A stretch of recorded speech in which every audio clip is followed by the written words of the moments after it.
We have a drug problem, an addiction problem, a gambling, sex. We have problems in our society today. But the kids today face problems with drugs and alcohol. Right. Now, let's go back 25 years. Did the kids have a harder time 25 years ago, or did they have a harder time now, and why? You know, I mean, it's hard to say. I mean, I think they have a harder time now because there's so much more. There's so many different drugs that are available, and they're available in so many more places. I think it's a lot worse than it was. My dad talks about it when he was a kid, you know, what it was like, and it was a completely different time. Right, more hidden. Yeah, well, more hidden, and also and maybe it wasn't as bad then. It almost seems like it's a lot worse now, or at least more in the open. It's because of the world we live in now. I think it is a little harder because of what the kids are exposed to. But thank God for people like you that make it possible for them to get help and to know that they're not alone, and that they have something to offer this world, and that there is help for them. Kids growing up today, they're faced with a different situation than the kids, you know, when you and I were growing up. It's a totally different thing. We were playing in the streets. We didn't have our parents taking us around all the time. We weren't on video games all the time. Today's kids are on screens 7 hours a day. That's on average. Now, African American and Latino kids, it's 13 hours a day. That's incomprehensible to me.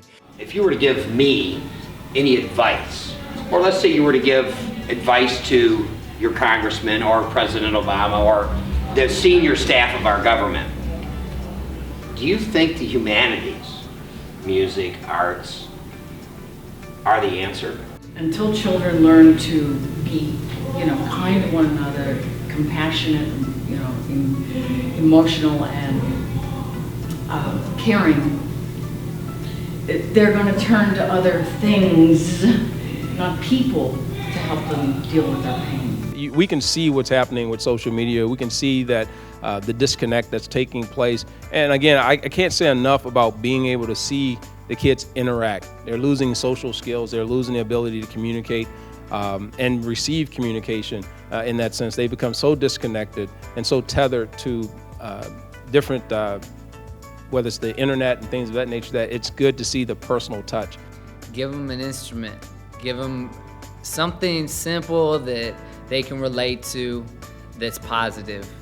And it's actually that simple. I've seen lives transformed. And I would say that it's really important to give kids an opportunity to get out in nature. And to the extent that they can get out into nature, they can start redeveloping that relationship with the natural world, and just very importantly, reconnect with themselves. And I think when we're surrounded with all this stimuli, it's the internet, it's the iPad, it's all these games, we kind of start losing ourselves. So going out to nature is one way to start reconnecting to what's real, Mama Earth, and then starting to really get back in touch with who we really are.